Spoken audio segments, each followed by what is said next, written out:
Okay, so we've got to pay someone off, and this is from chapter 1 of David Copperfield by Charles Dickens. It's a phrasal verb, and it, like most phrasal verbs, it can mean many different things. Okay, so we just have to focus on one thing here.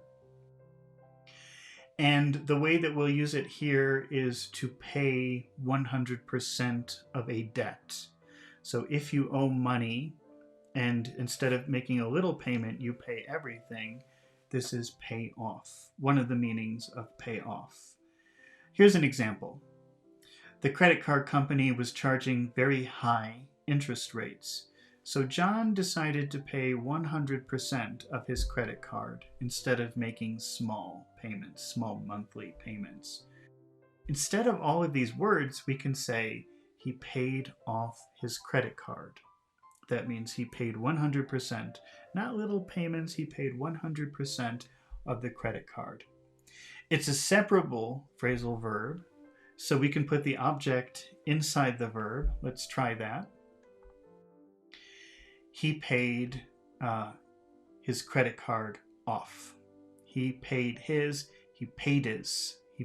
credit card off. Let's change one word. Let's say car. He paid his car off. He paid his car off. He paid his car off. Let's change the verb a little. Let's use could have. He could have paid his car off. He could have paid his car off. Do you know how to make a contraction with could have? He could have. He could have. He could have paid his. He could have paid his. He could have paid his car off. He could have paid his car off. Now let's make a how question. That means pay 100% of his car. How could he have? How could he have?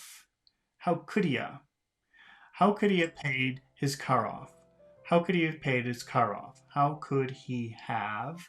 How could he have? How could he have paid?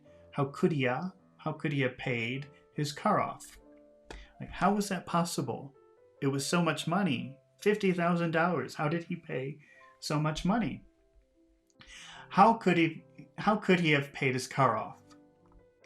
And let's see. The answer is he won the lottery. That's how it was possible. He could have paid his car off because he won the lottery.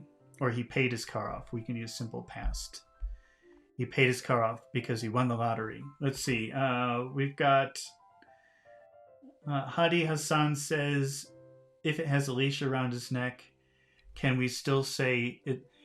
Well, if he has a leash around his neck and he's walking around the street, then he's definitely in the wrong place. So he's stray because he ran away from his owner. So he's in the wrong place.